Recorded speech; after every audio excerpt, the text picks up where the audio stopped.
सबसे पहले बात करेंगे पाकिस्तान मुस्लिम लीग नवाज के रहनुमा एहसन इकबाल साहब हमारे साथ मौजूद हैं। बहुत बहुत शुक्रिया एहसन इकबाल साहब वक्त देने के लिए। सर, 6 तारीख को जो भी रिकाउंटिंग का फैसला सामने आए, कतई नजर इस बात के आज के ECP के फैसले से मुतमईन हैं आप?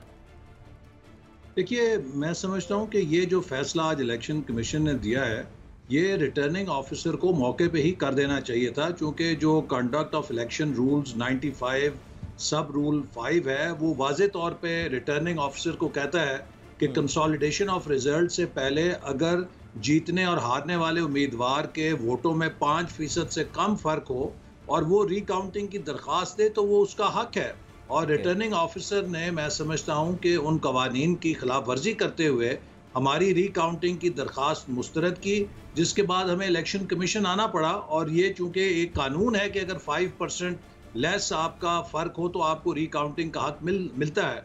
और दूसरी बात ये कि आज हमें इसी दौरान समात जो रिकॉर्ड के शवाहिद मिले वो बड़े ही हैरान कुन भी हैं और बहुत ही परेशान कुन भी हैं। तकरीबन 167 फॉर्म 45 जो जमा कराए गए हैं उसमें पोलिंग एजेंट्स के दस्तखत ही नहीं हैं, तो वो बगैर पोलिंग एजेंट्स की वेरिफिकेशन के जमा कराए गए हैं, जो एक बहुत बड़ा सवालिया निशान इस इंतखाब के ऊपर लगाता है। इसी तरह तकरीबन 33 फॉर्म 45 हैं जो हमारे पास हैं और जो जमा कराए गए हैं उनके अंदर मटीरियल डिफरेंस है कि एक के ऊपर अगर अंगूठा लगा है तो दूसरे पे दस्तखत हैं, और एक पे दस्तखत है तो दूसरे को जो उसकी नकल दी गई है उस पर अंगूठा है और उस पर दस्तखत नहीं है। तो ये सारी जो बेकायदगियां हैं, ये मैं समझता हूं कि इलेक्शन कमीशन को नोटिस लेना चाहिए। एहसन इकबाल साहब, ये जिन बेकायदगियों का आप जिक्र कर रहे हैं, गैर तस्दीक शुदा फॉर्म 45 या फिर दस्तखत और अंगूठे के निशान की तब्दीली, ये तहफ़्फ़ुज़ात तो रिकाउंटिंग में आपके दूर नहीं होंगे, तो इन तहफ़्फ़ुज़ात को दूर करने के लिए आप क्या करेंगे? जी देखिए, इसको तो अब इलेक्शन कमीशन के सामने ये सारे हकायक आ गए हैं, तो वो उसकी रोशनी में जायज़ा लें। और अगर तो कहीं कोई इसके अंदर रॉन्ग डूइंग है तो उसका भी वो फिर नोटिस ले सकते हैं। और अगर ये कोई इंतज़ामी लैप्स है तो ये भी एक बहुत संगीन इंतज़ामी लैप्स है। और ये तो सिर्फ एक हल्के का इलेक्शन था, आइंदा तो हमने पूरे मुल्क के अंदर इलेक्शन करने हैं।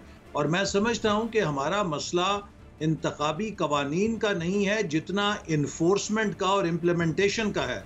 और इलेक्शन कमीशन को इस बारे में संजीदगी से गौर करना चाहिए कि हमारे मुल्क के जो रियासती इदारे हैं और जो हमारे मुल्क की हुकूमती इंतज़ामी मशीनरी है, इसको गैर जानिबदार रखने के लिए और इसकी किसी किस्म मुदाखलत को ख़त्म करने के लिए जो उसके पास इख्तियारात हैं वो उन्हें कैसे मौसर तौर पे एक्सरसाइज कर सकते हैं। इस वक्त भी जो हमारे कवानीन हैं वो इतने मौसर हैं और इतने ताकतवर हैं कि अगर उनको इन्फोर्स किया जाए और इलेक्शन कमीशन उन पे अमल दरामद यकीनी बनाए तो मैं नहीं समझता कि कोई इलेक्शन के अंदर सरकारी मुलाजिम को जुर्रत हो सकती है कि वो किसी किस्म की मुदाखलत करे। असल मसला यही मौक़िफ़ हुकूमत का भी है, वो भी ये चाहते हैं कि इस तरह से इंतखाबात हों कि नताइज तमाम जमातें तस्लीम करें और बदएतमादी ना हो। तो क्या आप हुकूमत की इस्लाहात की दावत को कबूल करने के लिए साथ बैठेंगे इलेक्शन रिफॉर्म्स के लिए उनके साथ? जी देखिए, जहाँ तक इंतखाबी इस्लाहात है हम उसके हक में हैं। हम तो 2018 से कह रहे हैं, लेकिन हम हुकूमत पर एतमाद खो बैठे हैं कि हुकूमत किसी किस्म की मीनिंगफुल या सब्सटेंटिव एक्सरसाइज जो कि नॉन पार्टिजन मोड में हो कर सके। लिहाजा हमारी तजवीज़ ये है कि हुकूमत अगर वाकई ही संजीदा है तो वो अपनी तजावीज़ इलेक्शन कमीशन के सुपुर्द करे। इलेक्शन कमीशन तमाम सियासी जमातों को दावत दे, स्टेक होल्डर्स हैं हम सब उनके, और वहाँ पर एक नेशनल कंसेंसस के साथ पैकेज पर इत्तफाक किया जाए। और जो इस्लाहात पर इत्तफाक होगा उसके लिए जो भी कानून साजी दरकार होगी वो हम पार्लियामेंट के जरिए कर सकते हैं। साहब, पहला स्टेप पार्लियामेंट का नहीं हो सकता इत्तफाक राय के लिए? पार्लियामेंट में हुकूमत अगर इन तजावीज़ को लेकर आए और वहाँ पर आप बैठें और फिर इत्तफाक राय हो इन तमाम इस्लाहात पर? देखिए, होना तो पार्लियामेंट के अंदर ही चाहिए था। हमने 2017 में तमाम जमातों के साथ मिलकर पार्लियामेंट के जरिए एक मुत्तफ़िका पैकेज मंजूर किया था, लेकिन आपने देखा है कि हुकूमत ने पिछले 3 सालों में किस तरह पार्लियामेंट को बेवकूफ़ किया है, डिसफंक्शनल कर दिया है, और वहाँ पे किस तरह पॉइंट स्कोरिंग की है। हत्ता ये कि फैटफ के अंदर जहाँ हमने कौमी जिम्मेदारी को महसूस करते हुए हुकूमत के साथ ताउन भी किया, जब हमने हुकूमत के उन कवानीन की मुखालफत की जो वो फैटफ के आड़ में मुल्क में एक फैशिस्ट हुकूमत बनाने के लिए लाना चाहते थे, 90 दिन किसी सहाफ़ी को, सियासतदान को वो जेल में डाल सकें, तो उसके ऊपर हुकूमत ने पॉइंट स्कोरिंग की और कहा जी ये तो एनआरओ मांगते हैं, ये तो नैब को ख़त्म करना चाहते हैं। हालांकि हम ना हुकूमत से कोई नैब के रायत मांगते हैं, ना हमने कोई उनसे मुकदमा वापस लाने की बात की। हम तो कहते हैं कि जितने मुकदमे हैं चलाएं और हम उनका सामना करेंगे। लेकिन हुकूमत ने ये साबित किया है कि वो एक नॉन पार्टिजन मोड में किसी किस्म की कंसेंसस बिल्डिंग की सलाहियत नहीं रखती। इकबाल साहब, पाकिस्तान मुस्लिम लीग नवाज या दीगर अपोजिशन जमातें, पीपल्स पार्टी भी क्या हुकूमत से ज़्यादा एक्सपेक्ट नहीं कर रही कि हुकूमत अपोजिशन के खिलाफ कोई बात भी ना करे, हुकूमत अपोजिशन की तारीफ भी करे, उनको साथ लेकर भी चले? जबकि सियासत में अपोजिशन तो चलती है, इल्ज़ामात की सियासत माजी में होती रही है, तो हुकूमत क्या ऐसा करे कि आप पार्लियामेंट में आकर बैठें? साथ देखिए, हम जब हुकूमत में थे हमारे खिलाफ ये कंटेनर्स पे खड़े थे, रोज़ाना गाली गलोच करते थे। हमने सबको मिलाकर नेशनल एक्शन प्लान बनाया कि नहीं बनाया? हमने सबको साथ मिलाकर सीपैक के ऊपर इत्तफाक राय किया या नहीं किया? हमने सबको साथ लेकर जो दीगर अहम कौमी मामलात पर उस पर इत्तफाक राय किया या नहीं किया?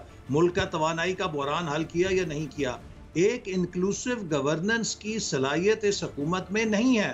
ये तो सिर्फ नफरत और इंतकाम पे चल रहे हैं। लेकिन इसके बावजूद मैं फिर दोहराऊंगा कि हम किसी किस्म की इलेक्टोरल रिफॉर्म को करने के लिए तैयार हैं, लेकिन हम समझते हैं कि हुकूमत का एक अपना मखसूस एजेंडा है, ये उस पर सियासत करना चाहती है। अगर उसके पास कोई तजावीज़ हैं वो इलेक्शन कमीशन को दे।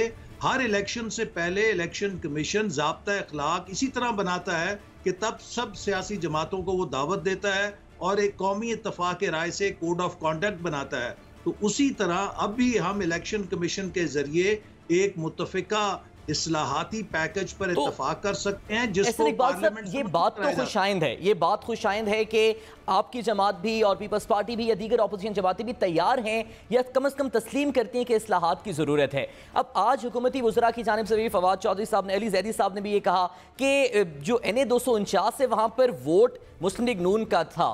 कम से कम कुछ उनके बयानात ऐसे सामने आ रहे हैं जिसमें तलखी या इल्ज़ामात की रवायती सियासत नज़र नहीं आ रही। क्या आप समझते हैं कि रास्ता हमवार हो रहा है इस्लाहात के लिए ताकि अपोजिशन हुकूमत के साथ बैठे?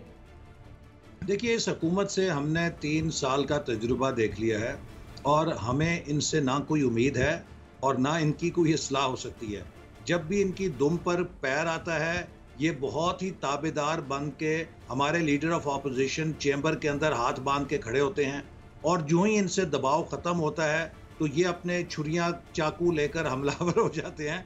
तो इसलिए इस हुकूमत के ऊपर अब अपोजिशन का मेरा ख्याल है किसी जमात का कोई फेथ नहीं रह गया। ऐसी बात सब इस्लाहात की बात तो PTI तब से कर रही है जब से वो इक़्तिदार में है, बल्कि जब से आपकी हुकूमत थी तब से इस्लाहात की बात PTI कर रही थी। देखिए, इस्लाहात जो है ना ये तो हमने 2017 में की थी। इसके बाद 2018 के इलेक्शन के बाद हमने अपोजिशन से ये मसला उठाया था कि हमें जो शिकायत हुई हैं 2018 में धांधली की, उनके इजाले के लिए कमेटी बनाई जाए और उससे हम इस्लाहात करें। तो 3 साल तक हुकूमत ने उस कमेटी को मुर्दा खाने में रखा, उसका कोई इजलास नहीं किया, उसकी कोई कार्रवाई नहीं की। अब यकायक ये 8 ज़िमनी इलेक्शन लगातार हारे हैं। अब इनको ये फिक्र हो गई है कि अगर हमने कोई चोर दरवाज़ा इलेक्ट्रॉनिक धांधली का ना खोला तो हमारा तो अगले इलेक्शन में बुरा हाल हो जाएगा, हमारी तो जमानतें जब्त हो जाएंगी। ऐसे इकबाल साहब, आप समझते हैं कि जो इलेक्ट्रॉनिक वोटिंग और ये ओवरसीज पाकिस्तानियों को वोट का हक देना, फिर वोटिंग अमले का उस हल्के से ना होना, ये जो तजावीज़ वो पेश कर रहे हैं ये उनकी बदनीयती पर मबनी है और वो आइंदा इलेक्शन मैनेज करना चाहते हैं? असल में देखिए ना, बाकी तजावीज़ तो पैकिंग है। जब भी आपने कोई अपना मसाला बेचना होता है तो उसको आप ज़रा खुशनुमा पैकिंग करते हैं। चंद एक उन्होंने गैर मुतनाज़ा चीज़ों का पैकेज बनाया, लेकिन कोर में ये है कि इलेक्ट्रॉनिक वोटिंग मशीन्स जो हैं उनके लिए हमारे जो तहफ़्फ़ुज़ात हैं वो हमारे नहीं हैं। दुनिया की बेहतरीन universities, Harvard University, Stanford, MIT, दुनिया के computer scientist, University of Michigan में Center for Computing and Society के सरबराह, पूरी दुनिया का एक तजुर्बा है। आयरलैंड ने कैंसिल कर दिया, फिनलैंड ने नाफिज करके ख़त्म कर दिया, जर्मनी ने ख़त्म कर दिया। पूरी जो डेवलप्ड दुनिया है जिसके पास हमसे ज़्यादा वसाइल हैं, टेक्नोलॉजी की समझ हमसे ज़्यादा है, वो इलेक्ट्रॉनिक वोटिंग मशीन को आज भी महफूज नहीं समझती और वो समझती है कि पेपर बैलेट ही सबसे महफूज बैलेटिंग का लेकिन तरीका ऐसे इकबाल साहब, इस सब कुछ के बावजूद पायलट प्रोजेक्ट्स तो चल रहे हैं इलेक्ट्रॉनिक वोटिंग के। ब्राजील अपना पूरा इलेक्शन इलेक्ट्रॉनिक वोटिंग पे करा रहा है, इंडिया में चल रहा है, अमेरिका की कुछ स्टेट्स में चल रहा है। तो कहीं ना कहीं तो एक्सेप्टेंस तो है ना कि टेक्नोलॉजी का दौर है, तो एक स्टेप आगे जाना है। आपने बहुत अच्छा पॉइंट रेज किया है। जिन ममालिक में इसको टेस्ट किया जा रहा है वहां पर रियासत गैर जानिबदार है। आप मुझे बताइए कि हमारे मुल्क का तो एक मखसूस पस मंजर है। आपने कभी सुना है कि इंडिया के अंदर या बांग्लादेश के अंदर उनकी इंटेलिजेंस की जो इदारा है वो उनकी पार्टीज को तोड़े, वो उनके उम्मीदवारों की वफादारियां तब्दील कराए, वो किसी एक पार्टी के खिलाफ आरटीएस सिस्टम को बिठा दे?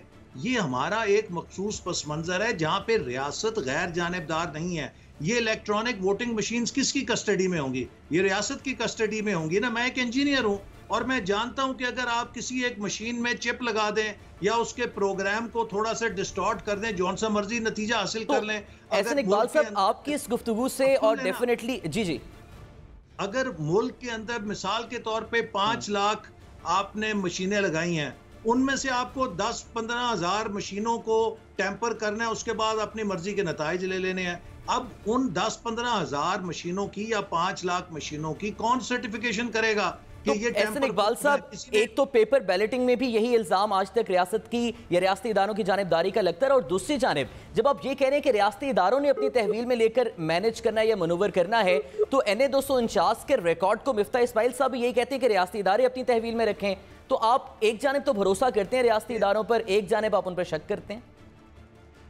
देखिए ना, अभी मैं आपको बताऊं कि जो इलेक्ट्रॉनिक और फिजिकल का यही फ़र्क है कि अगर किसी जगह रियासती इदारे मुदाखलत भी करें या इंतज़ामी इदारे करें, तो आपके पास अगर पेपर रिकॉर्ड है आप उससे हकायक जान सकते हैं। अभी डस्का के अंदर हुआ, वहाँ पे प्रिजाइडिंग ऑफिसर उठाए गए, रिकॉर्ड टैंपर करने की कोशिश की गई, उसे पकड़ा गया।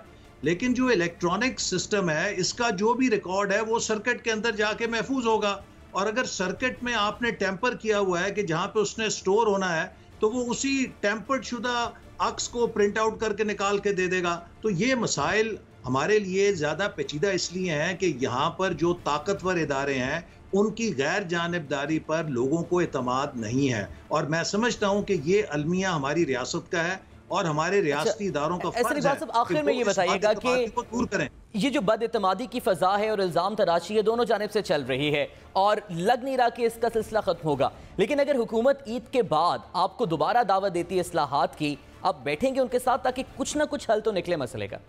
देखिए, हुकूमत अगर संजीदा है, मैंने पहले आपसे कहा कि अगर वो वाकई मुखलिस है और वो पॉइंट स्कोरिंग नहीं कर रही, तो वो इलेक्शन कमीशन को, जो कि सरकारी तौर पे, आईनी तौर पे, कानूनी तौर पे फेयर एंड फ्री इलेक्शन कराने का जिम्मेदार इदारा है, उसको अपनी तजावीज़ दे। हम भी वहाँ जाके बैठने के लिए तैयार हैं, और हम इलेक्शन कमीशन की छतरी के नीचे तमाम जमातें बैठकर एक कौमी मुत्तफ़िका इलेक्टोरल पैकेज पर इत्तफाक कर सकती हैं। इस पर तो कोई इतराज़ नहीं होना चाहिए।